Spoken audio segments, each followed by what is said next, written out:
Carissa Pavlika, TV Fanatic. It's so nice to talk with you again. Thank you You for your too. time today. There have been very few series set in this world. How do you think Landman highlights some of the issues surrounding the oil and gas industry today? Well, first of all, I think it's just presenting what it is. It's not a pro or con, or it's not politicized. Other than some of the characters have dialogue that might suggest that, but in fact, it's just here's what happened in the 2000s. This was based on real events with fictional characters. The names have been changed to protect the innocent, as they say, but I think it shows us that I was telling someone earlier that if you could make cars run on water, some oil people would get into the water business. I mean, it's like any corporation. You're there to make money, and that's what corporations do. I mean, we work in a business that is corporate, and so I think it's easy to, throw rocks at something like the oil industry, but then I think you could also throw some at the pharmaceutical industry and some tech companies and all kinds of things, So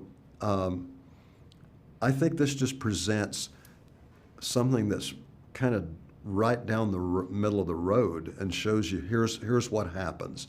Here's how it affects the people who work in it, the people who own it, the families and friends who are affected by it. And that's really what I'd like people to take away from this, is how it affects the people who are involved in it and the people around them. And the pressures are enormous in this industry. What do you find most compelling about the way Tommy handles them?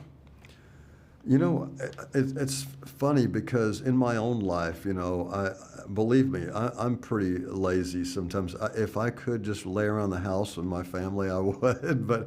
But I also love making art, whether it's music or movies or TV, whatever it is. So you have this obsession, and I think that's the way Tommy is. I mean, once you get into a business, you want it to be successful, and I think you develop an obsession on making sure that happens. And I mean, like I said, I certainly feel that in my own life. But Tommy has, I think, a duty. First of all, the character played by John Hamm, who's his boss, who owns the oil company, they were the backstories. They were old friends, and one went this way, one went that way. Now my old friend is my boss, which makes it an interesting relationship. I mean, if you can imagine that. All of a sudden, I'm beholding to my old buddy to make sure he stays a multi-millionaire or a billionaire, And the thing about it is, it's a gamble, and Tommy is sort of in the middle of all of it. He has to take care of the people, his workers out in the field, make sure they're okay, be protective, at the same time make sure they do their job because he owes the boss, and he's driving 300 miles, 500 miles a day, has a family that is getting more complicated all the time, that he feels protective of, at the same time, just like beaten up by. And I don't know well, here, I'll put it this way. Thank God Taylor put humor in it, because Tommy's so beaten up as a human that he's got to have a sense of humor. And that was one of the things that I loved about this series, and when I read the scripts, was that Tommy can look at life a little sideways and just go, wow, Well, you have another winner on your hands. Thank you again for your time, Tom. Thank you. Tommy.